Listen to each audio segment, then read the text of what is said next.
అత్తయ్య అత్తయ్య గులాబ్ జామ్ రెడీ చేసేసావా? బావ వచ్చే టైం అయింది కదా, రాగానే కొంచెం స్వీట్ తినిపించాలి కదా.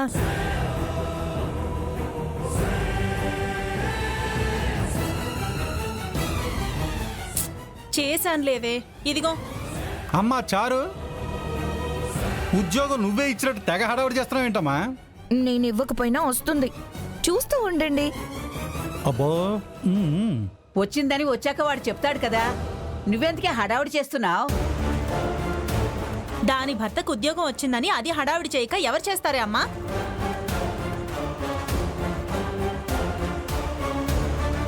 ఉద్యోగం వచ్చిందా?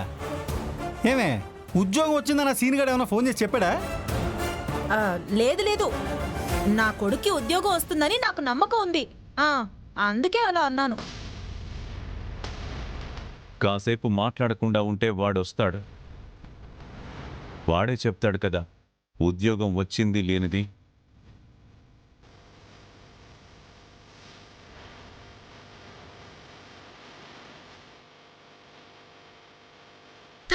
అత్తయ్య రా రా రా, స్వీట్ తీసుకురా, బావకు స్వీట్ పెట్టు. బావా ఉండమ్మా, స్వీట్ పెట్టు స్వీట్ పెట్టని ఎందుకమ్మా అంత ఆత్రం నీకు? ఎలా నువ్వు చెప్పు. బావ చెప్పాల్సిన పని లేదు, బావకు ఉద్యోగం వచ్చేసింది. అత్తయ్య నువ్వు స్వీట్ పెట్టు. తిను బావా. నువ్వెలాగో శుభవార్తతో వస్తావని స్వీట్ చేసి పెట్టాను. ఉద్యోగం వచ్చిందిగా, స్వీట్ తిను. నాకు ఉద్యోగం రాలేదు.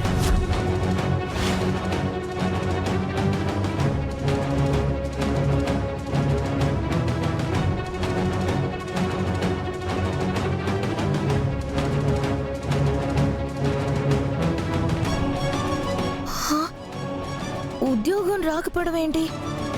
రాలేదని చెప్తున్నాను కదా. లేదు లేదు, ఖచ్చితంగా ఉద్యోగం నీకు వచ్చే ఉంటుంది. అత్తయ్య బావ కావాలని మనల్ని ఆట పట్టిస్తున్నాడు, ఉద్యోగం వచ్చే ఉంటుంది. చెప్తే అర్థం కదా నీకు? నాకు ఉద్యోగం రాలేదు. ఎందుకు రాదు బావా? ఏంటి ఆ ఆఫీస్ నీది, నువ్వే ఉద్యోగం ఇచ్చావన్నట్టు? అది కాదు బావా, నువ్వు ఇంటర్వ్యూకి వెళ్తే ఉద్యోగం రాకుండా ఉండదు కదా అని. నేను ఇంటర్వ్యూలో ఫెయిల్ అయ్యాను.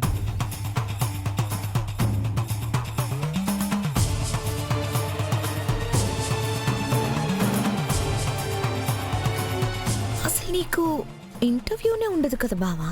ఇంటర్వ్యూ చేయకుండా ఉద్యోగం ఎలా ఇస్తారు?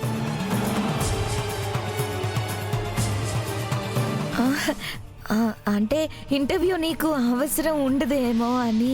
నేనేమన్నా స్పెషలా? ఇంటర్వ్యూ చేశారు, ఫెయిల్ అయ్యాను, అందుకే జాబ్ రాలేదు. ఫోన్లే పద్మా, ఉద్యోగం రాలేదు అంటున్నాడు కదా, ఇప్పుడు స్వీట్ పెట్టు. పెద్దనాన్న, ఉద్యోగం రాలేదు అంటే స్వీట్ పెట్టమంటున్నారు. వాడికి ఉద్యోగం రాలేదు అంటే స్వీట్ తినిపించమంటావా అన్నయ్య? ఈ ఉద్యోగం రాలేదు అంటే ఇంకొక మంచి ఉద్యోగం వస్తుందని.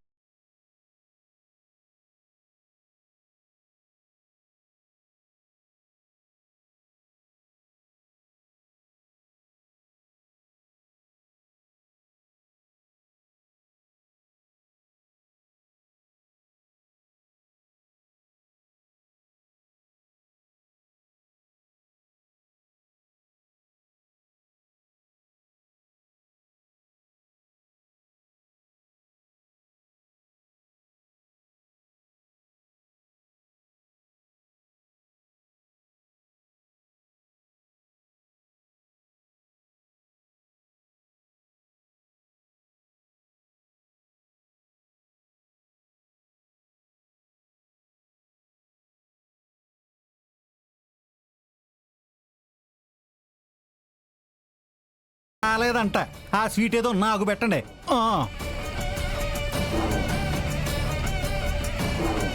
నువ్వు పెట్టవే, నాకు తెలిసి ఇటివ్వు. నువ్వు పెట్టేదానివి కాదు, నేనే తింటాను.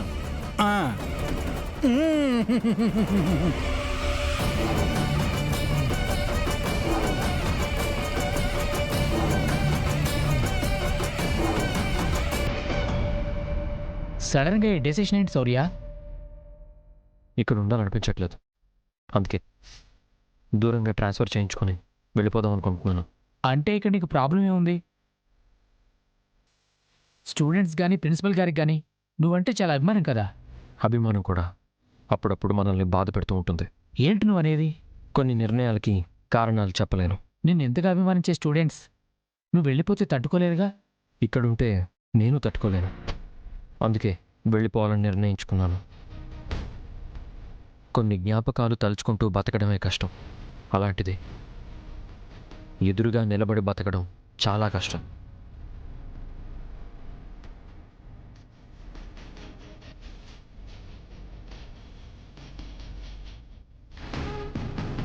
నా కష్టం నాకు అర్థమవుతుంది. ఎవరో నిన్ను బాగా బాధ పెట్టినట్టున్నారు. ఎవరూ కావాలని బాధ పెట్టలేదు. కొన్ని కారణాల వలన కొందరు తీసుకున్న నిర్ణయాలు బాధ పెడతాయి, అంతే. బాగా కలిసిపోయావు. ఇప్పుడు నువ్వు వెళ్ళిపోతానంటుంటే చాలా బాధగా ఉంది.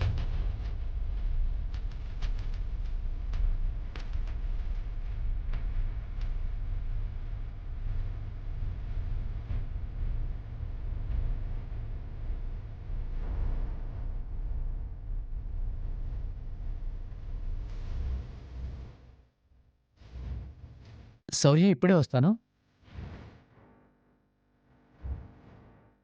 బయటికి రావడం ఇష్టం లేదు అంటుంటే ఎందుకు బలవంతం చేస్తున్నారు? ఎందుకు ప్రశాంత్ నన్ను ఇలా ఇబ్బంది పెడుతున్నారు?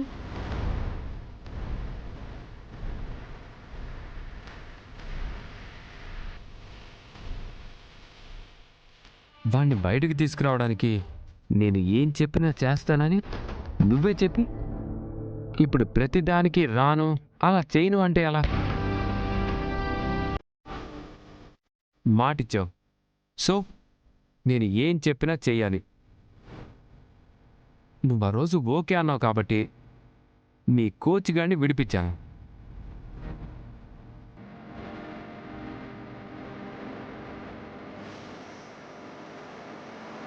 సో రామలక్ష్మి వీడి చేతిలో ఇరుక్కుందా? అందుకేనా వీడితో తిరగడం, వీడికి ఐ లవ్ యూ అని చెప్పడం? ఇలా ప్రతిసారి నీకు ఇచ్చిన మాటను గుర్తు చేయడం నాకు ఇబ్బందిగా ఉంది. వచ్చాం కదా, సరదాగా మాట్లాడకుండా ఏంటిది? నేను మాట్లాడలేనండి, వెళ్ళిపోదాం పదండి. అరే,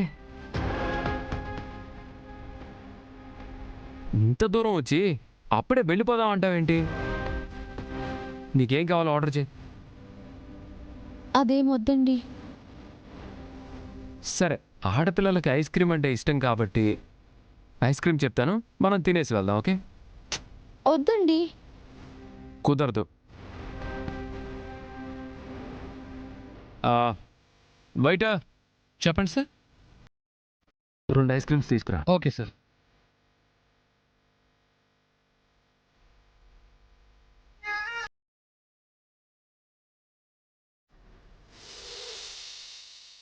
అదేంటి? తేనె సార్. రెస్టారెంట్లో తేనెందుకు? కొంతమంది లెమన్ టీ, గ్రీన్ టీ తాగే వాళ్ళు ఉంటారు కదా సార్, అందులో కలుపుకుంటారు. కొంతమంది ఐస్ క్రీమ్లో కూడా కలుపుకుని తింటారు సార్. ఓకే, మాకు అవసరం లేదులే, అవి పెట్టి.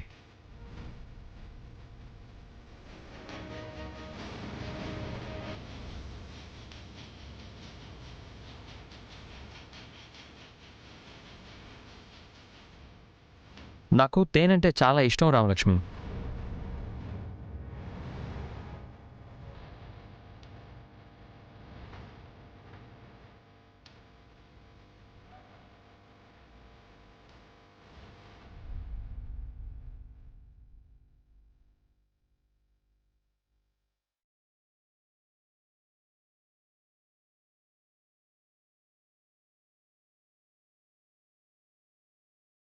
నీకోసం ఐస్ క్రీమ్ చెప్తే తేనె తింటావేంటి? తేనె అంటే మా కోచ్ సార్కి చాలా ఇష్టం.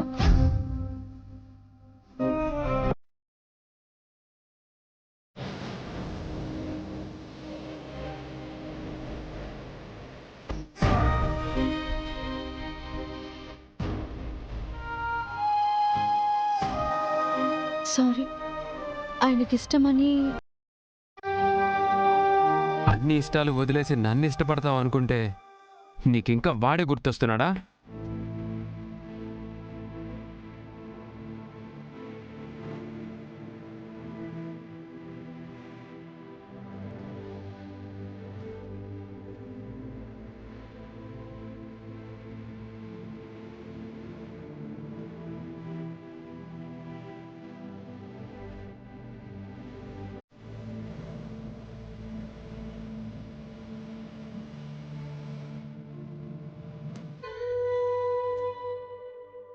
నమ్మను. నువ్వు ఇంటర్వ్యూలో ఫెయిల్ అవ్వడం ఏంటి?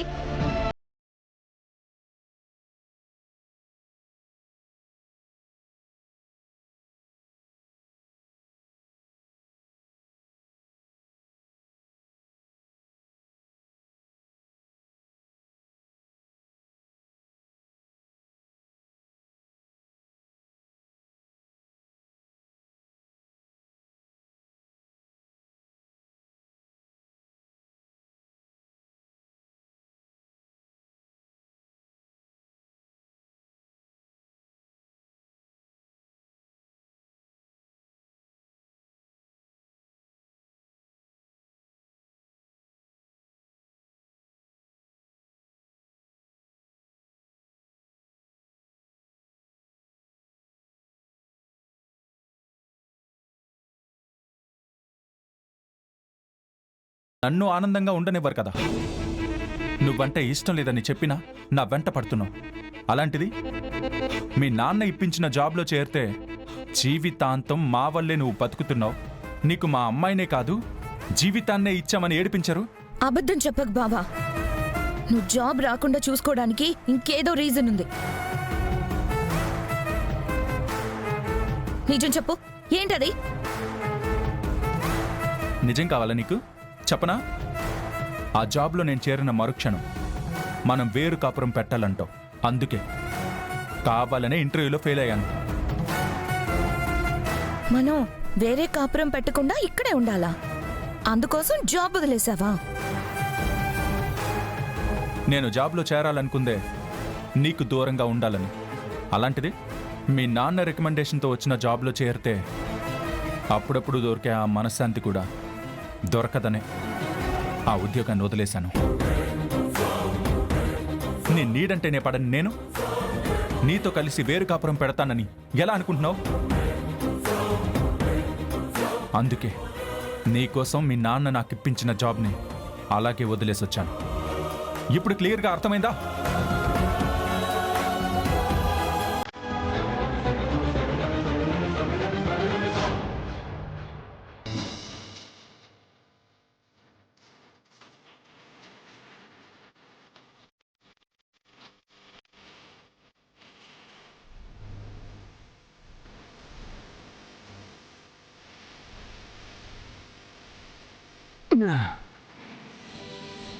రే రే రే ఏంట్రా తాగడం? ఆట ఆడుకుంటుందిరా. ఆ రామలక్ష్మి నాతో ఆడుకుంటుంది. ప్రేమతోనా? రేయ్ నోర్మై, వాడు బాధతో చెప్తుంటే ప్రేమతో అంటావు. రామలక్ష్మి నా మాట వింటుంది, నన్ను ప్రేమిస్తుందని కబుర్లు చెప్పావు కదా. సడన్గా మళ్ళీ ఏమైంది? పైకి నన్ను ప్రేమిస్తున్నా అంటుంది, మనసులో మాత్రం ఆ శౌర్యగాడిని ప్రేమిస్తుంది. ఫోన్లో సినిమాల్ని దాచుకున్నట్టు ఈ ఆడవాళ్ళు మనసులో ఎంతమందిని దాచుకుంటారా? నేనంటే ఇష్టమని నాతో బయటికి వచ్చి నేను ఐస్ క్రీమ్ తీసిస్తే వాడికి తేనిష్టం అంటూ అది తీసుకొని తింటుంది. సర్లేరా, ఎలాగూ నీకోకైన సంబంధమే కదా. వాణ్ణి ప్రేమించాలి అనుకున్నా పెళ్ళి నిన్ను చేసుకోవడం తప్పదు. నాకు నమ్మకం లేదురా. వాళ్ళ నాన్న మాట ఇచ్చాడు నీకు, వాళ్ళ బాబాయ్ వార్నింగ్ ఇచ్చాడు వాడికి. అన్నదమ్ములిద్దరూ నీ వైపు ఉంటే రామలక్ష్మి నిన్ను కాదని మరొకరిని పెళ్లి చేసుకునే అవకాశమే లేదు. పక్కన నేను ఇచ్చిన ఐస్ క్రీమ్ వదిలేసి వాడికి ఇష్టమని తేనె తినే దాన్ని ఎలా నమ్మమంటావురా? తీరా పెళ్ళన్న తర్వాత లేచిపోదన్న నమ్మకమే ఉంది. వాళ్ళ నాన్నకి బాబాయ్కి భయపడి పీటల మీద కూర్చున్నా ఏ చీరో మార్చుకొని రమ్మంటే ఓ లెటర్ రాసి పెట్టి వాడితో పారిపోతే అప్పుడు నా పరిస్థితి ఏంటి? నమ్మకం పోయిందిరా. నాతోనే ఉంటూ నవ్వుతూ మాట్లాడుతూ ఉంటే మారిపోయింది, మనసు మార్చుకుంది, నన్నే పెళ్లి చేసుకుంటుంది, నాతోనే ఉంటుంది అనుకున్నాను. కానీ లేదు, ఆ నమ్మకం ఇప్పుడు లేదు. సరే, ఇప్పుడు ఏం చేద్దాం అనుకుంటున్నావు? తెలీదురా, కానీ ఏదో ఒకటి చేయాలి. ప్రేమించారని మోసం చేస్తుంది అంటున్నావు.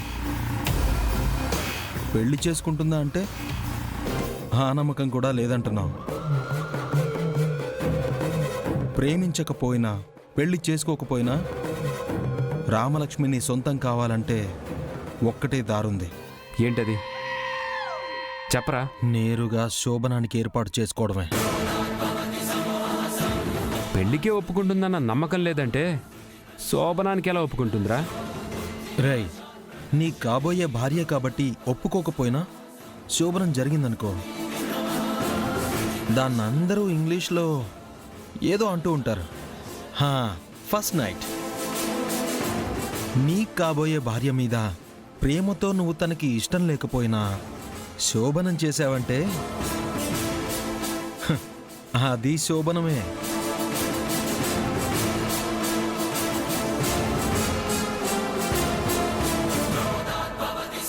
రే, అంతకు మించి దారి కనిపించట్లేదురా. ఇలా తాగి ఆరోగ్యం పాడు చేసుకునే కంటే రామలక్ష్మిని నీదాన్ని చేసుకున్నావంటే పెళ్ళి అదే జరుగుతుంది. రామలక్ష్మి నీదవుతుంది. ఆలోచించుకో.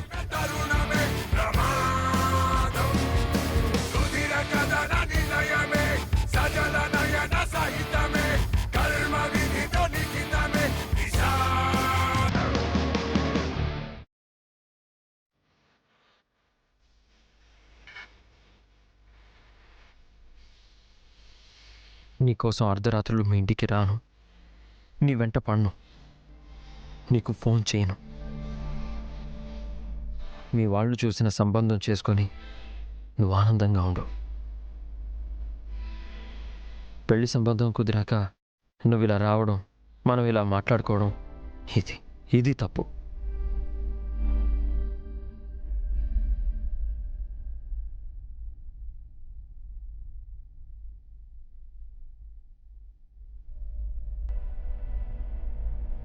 రామా, మనసుకి బాధని అలవాటు చేయొద్దు. అది నీకు మనశ్శాంతినే కాదు, నీకు నిన్నే దూరం చేస్తుంది.